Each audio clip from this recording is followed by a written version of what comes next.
Effective project management.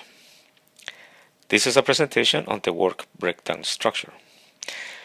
The WBS is a management technique of breaking the project down into a hierarchy of work. This structure is used as an input to further define the schedule and budget of the project. The idea of the WBS is to break down the project until we reach a level that makes its management and definition of the schedule and budget easier to define. We're going to look at a technique that you can do with your project team. This technique requires the participation of the project team and some key stakeholders that can provide information about the nature of activities required in the project. The information you will need for this technique is a project log frame or the design of the project, a team or subject matter experts, a nice meeting room, and even a WS from a similar project that you can use as a guideline. You set up your meeting room and your whole team works developing a WPS. You start with the top. You place the project goal and the top objectives that will help set the boundaries of the project. So you use pieces of paper or sticky notes and you place them on the board, defining your goal and your objectives. Then you ask the participants to brainstorm the results of each one of those objectives.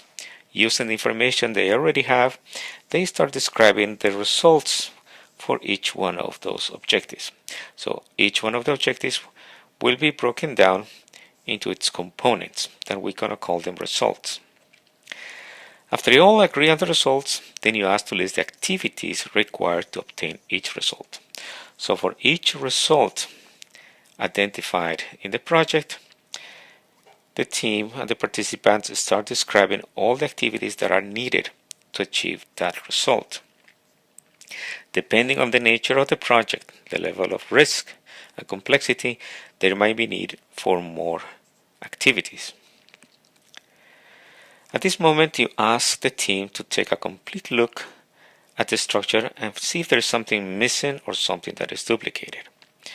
When the whole team has an opportunity to look at the WS, they're going to be able to identify certain elements, and that's an opportunity to go back and complete it. You remember the basic rules for a good WBS.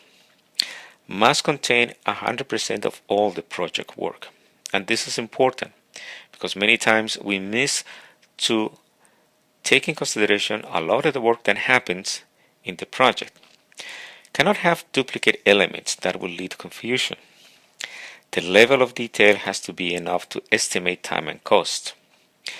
To do that, follow the 88 rule, that the last level should be no longer than 80 hours or smaller than 8 hours, because you don't want a WS that has too much detail that will be impossible to manage. Having a detailed WBS only adds more time and effort, and it doesn't add up to a good management practice. You might need to rearrange the activities, add, delete them, move them around until the WS is complete. That is the practical side of this technique and the use of some of the post-it notes, that you might move them, rearrange them, add them, delete them, until everybody in the team is satisfied and has a clear understanding of the work of the project.